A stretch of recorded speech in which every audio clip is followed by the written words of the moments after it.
ക്രിസ്തുവിൽ സ്നേഹബഹുമാനപ്പെട്ട സിസ്റ്റേഴ്സ്, മാതാപിതാക്കന്മാരെ, സഹോദരി സഹോദരന്മാരെ, അകലങ്ങളിലും ഭവനങ്ങളിലും ആശുപത്രികളിലും ഇരുന്ന് ഈ ദിവ്യബലിയിൽ പങ്കുചേർന്ന് പ്രാർത്ഥിക്കുന്ന എൻ്റെ പ്രിയപ്പെട്ട ദൈവജനമേ, ഈ നല്ല ദിനത്തിൻ്റെ എല്ലാവിധ നന്മകളും പ്രാർത്ഥനകളും സ്നേഹപൂർവം നിങ്ങൾക്ക് നേരുന്നു.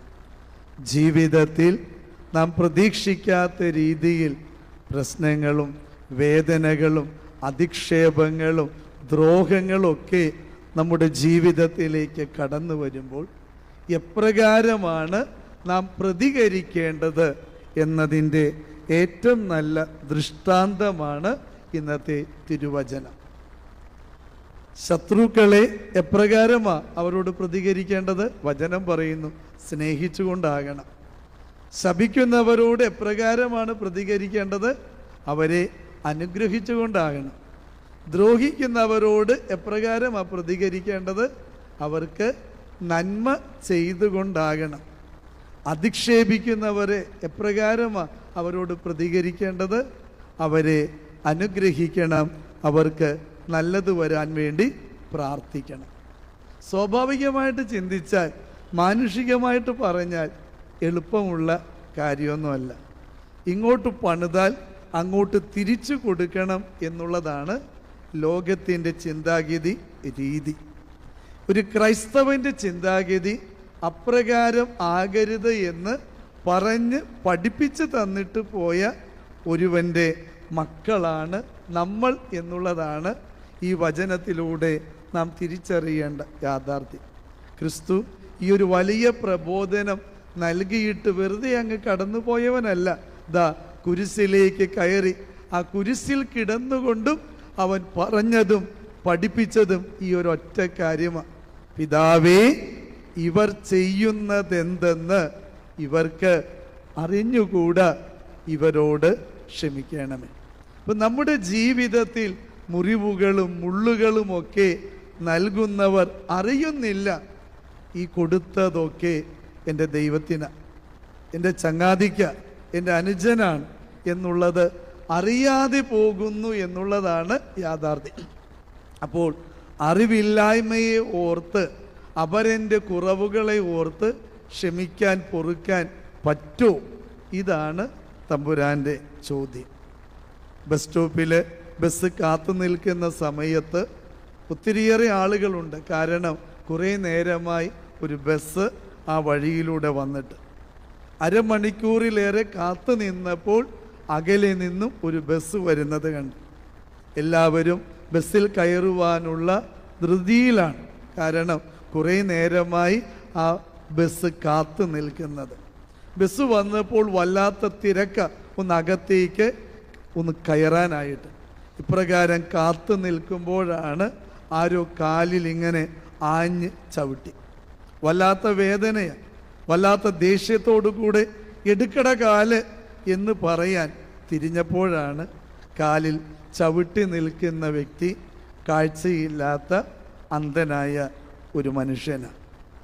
ആദ്യമുണ്ടായിരുന്ന ദേഷ്യം പിന്നെ ഇല്ല എന്ന് മാത്രമല്ല, വണ്ടിയിൽ ആദ്യം കയറുവാൻ ധൃതിപ്പെട്ടിരുന്നവൻ പിന്നെ ആദ്യം കയറ്റിയത് കാഴ്ചയില്ലാത്ത മനുഷ്യൻ്റെ കൈ പിടിച്ചിട്ടാണ്. അവനെ സീറ്റിൽ ഇരുത്തിയതിന് ശേഷം അരികിൽ ഇങ്ങനെ നിൽക്കുമ്പോഴും പരിഭവങ്ങളില്ല. കാരണം ഒരു നന്മ ചെയ്തതിൻ്റെ സന്തോഷമായിരുന്നു ആ മുഖത്ത്. കാരണം വേദന കാഴ്ചയുള്ളവൻ ചവിട്ടിയാലും കാഴ്ചയില്ലാത്തവൻ ചവിട്ടിയാലും വേദന ഒരുപോലെ തന്നെയാണ്. എന്നിട്ടും ക്ഷമിക്കാൻ കഴിഞ്ഞത്, അവന് വേണ്ടി നന്മ ചെയ്യാൻ കഴിഞ്ഞത് ഒറ്റ കാര്യമാണ്: എനിക്ക് കാഴ്ചയുള്ള ലോകത്ത് എന്നെ ചവിട്ടിയവന് കാഴ്ചയില്ല എന്ന തിരിച്ചറിവ്.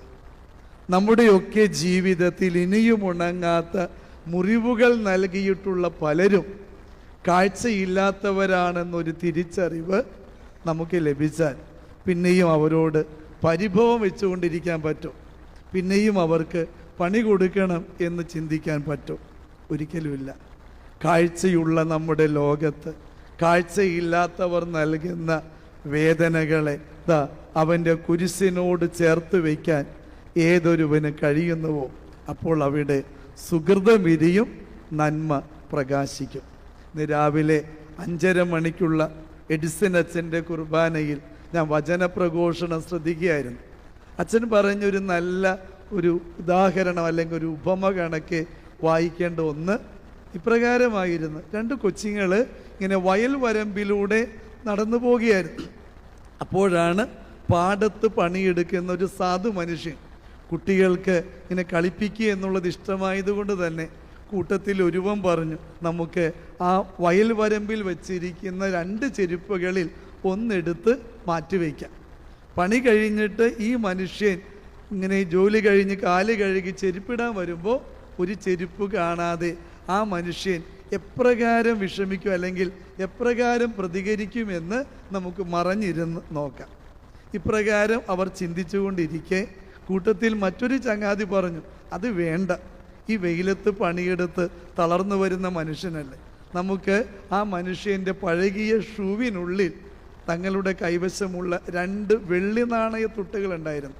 അതിൽ ഓരോ ഷൂസിലും ഓരോ വെള്ളി നാണയം ഇട്ടിട്ട് അവർ മാറി നിന്നു ഈ മനുഷ്യൻ്റെ പ്രതികരണം എങ്ങനെയെന്നറിയാൻ. പണി കഴിഞ്ഞ് കാല് കഴുകി ഈ മനുഷ്യൻ തൻ്റെ ആ ഷൂസിലേക്ക് കാലിടുമ്പോൾ എന്തോ അതിനകത്ത് ഉണ്ടെന്ന് മനസ്സിലായി.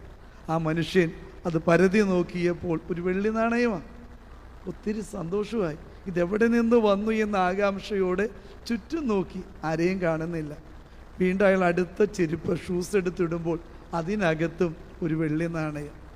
അയാൾ പിന്നെ ചെയ്യുന്നത് മുട്ടിന്മേൽ നിന്ന് കരമുയർത്തി പ്രാർത്ഥിക്കുന്നു, എൻ്റെ ഭാര്യയ്ക്ക് ചികിത്സിക്കുവാൻ കയ്യിൽ കാശില്ലാതിരിക്കെ എൻ്റെ ദൈവമേ, ഞാൻ പ്രാർത്ഥിച്ചതിന് എൻ്റെ ഷൂസിനുള്ളിൽ കൊണ്ടുവന്ന് എനിക്ക് വേണ്ട നാണയം വെച്ചിട്ട് പോയ ദൈവമേ, നിനക്ക് ഞാൻ എങ്ങനെ നന്ദി പറഞ്ഞ് തീർക്കുമെന്ന്.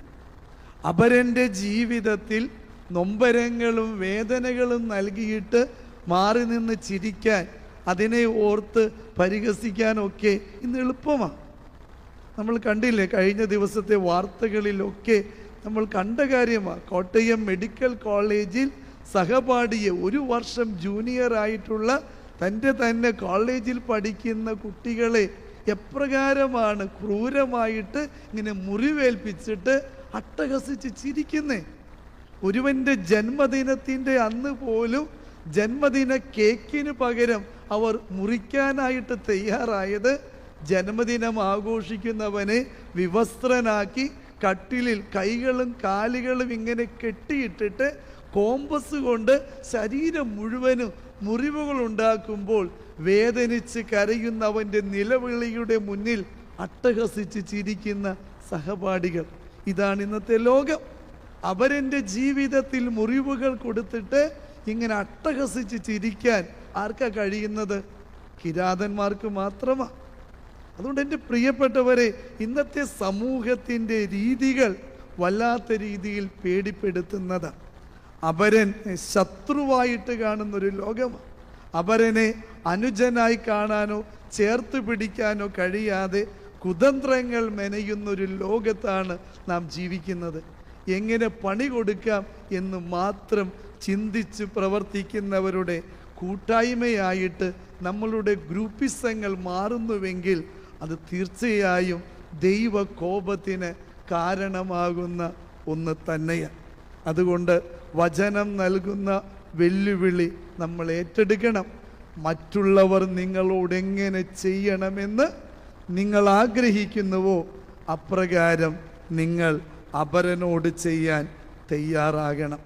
അപരൻ്റെ ജീവിതത്തിൽ അപ്പോൾ തിന്മയാണ്, ദ്രോഹമാണ് നീ നിരൂപിക്കുന്നതെങ്കിൽ നിന്റെ ജീവിതത്തിലും കിട്ടാൻ പോകുന്നത് അത് തന്നെയാണ്. കൊടുക്കുന്നതേ കിട്ടൂ എന്നറിയുക. വചനത്തിൻ്റെ അവസാനം നാം വായിച്ചു, അമർത്തി കുലുക്കി നിറച്ചളന്ന് നിന്റെ മടിയിലേക്ക് ഇട്ടു തരും. നീ കൊടുക്കുന്ന നന്മയാണെങ്കിൽ അമർത്തി കുലുക്കി കിട്ടുന്നതും നന്മയായിരിക്കും. നീ കൊടുക്കുന്നത് ദ്രോഹമാണെങ്കിൽ തീർച്ചയായിട്ടും തിരിച്ചു കിട്ടുന്നത് ദ്രോഹം തന്നെയായിരിക്കും. കുടുംബത്തിലും ജീവിതത്തിലും ദുരിതം തന്നെ ആയിരിക്കും. അതുകൊണ്ട് എൻ്റെ പ്രിയപ്പെട്ടവരെ, ഈ കൊച്ചു ജീവിതം കൊണ്ട് എന്തെങ്കിലും നന്മകൾ ചെയ്യാൻ ആഗ്രഹിക്കുന്നുവെങ്കിൽ അത് ചെയ്യാം. പറ്റുന്നില്ലെങ്കിൽ നന്മ ചെയ്യാതിരിക്കാം, പക്ഷേ തിന്മ, ദ്രോഹം ചെയ്യാതിരിക്കാനുള്ള ഒരു മനസ്സെങ്കിലും ഉണ്ടായിരിക്കട്ടെ. അതല്ലാത്ത പക്ഷം പ്രതിഫലമായിട്ട് നമുക്ക് കിട്ടുന്നത് അവൻ്റെ ശിക്ഷാവിധി തന്നെയായിരിക്കും. കാരണം നീ എന്തു കൊടുക്കുന്നുവോ അതേ നിനക്ക് കിട്ടുകയുള്ളൂ. അതുകൊണ്ട് ജീവിതം കൊണ്ട് നമുക്ക് നന്മ ചെയ്യാം, സുഹൃതം ചെയ്യാം. അപ്പോൾ നടന്നുപോയ വഴികളൊക്കെ പ്രകാശപൂരിതമായിരിക്കും, സുഗന്ധപൂരിതമായിരിക്കും. തന്നെ അരിഞ്ഞു വീഴ്ത്തുന്ന വാളിനെ പോലും ചന്ദനമരം സുഗന്ധപൂരിതമാക്കുന്നത് പോലെ നമ്മുടെ ജീവിതത്തിലും ഇപ്രകാരം ദ്രോഹങ്ങൾ ചെയ്യുന്നവർ ചുറ്റും നിന്ന് നമ്മെ മുറിവേൽപ്പിച്ചാലും നൊമ്പരപ്പെടുത്തിയാലും നീ ചന്ദനമരമാണെങ്കിൽ അതും കൂടെയുള്ളവർക്ക് പരിഭണമായിട്ട് മാറും. അതുകൊണ്ട് എന്ത് കിട്ടുന്നു എന്ന് നീ നോക്കേണ്ടതില്ല, നീ എന്ത് കൊടുക്കുന്നു എന്നതിനെ ആശ്രയിച്ച നിന്റെ മഹത്വം. കുരിശിൽ കിടന്നവന് കിട്ടിയത് മുഴുവനും ദ്രോഹമാ, അധിക്ഷേപമാ, ചാട്ടവാറടിയ, മുൾക്കിരീടമാ.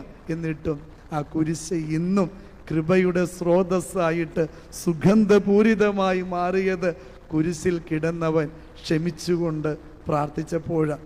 അവർക്ക് തൻ്റെ ശരീരത്തിൽ നിന്നും തെറിച്ചു വീണ രക്തത്തുള്ളികൾ പോലും സൗഖ്യത്തിൻ്റെ അടയാളമാക്കി മാറ്റിയപ്പോഴാണ്. അതുകൊണ്ട് ഇങ്ങോട്ട് കിട്ടുന്നതിന് ആനുപാതികമായി അങ്ങോട്ട് കൊടുക്കുന്നതിന് പകരം ക്ഷമിക്കാനും സ്നേഹിക്കുവാനും അനുഗ്രഹിക്കുവാനും പ്രാർത്ഥിക്കുവാനും പറ്റിയാൽ കരുണയുള്ള പിതാവിൻ്റെ കരുണയുള്ള മക്കളായിട്ട് മാറും. സ്വർഗത്തിൻ്റെ ആശീർവാദം നമ്മുടെ ജീവിതത്തിലും കുടുംബത്തിലും ഉണ്ടായിരിക്കും.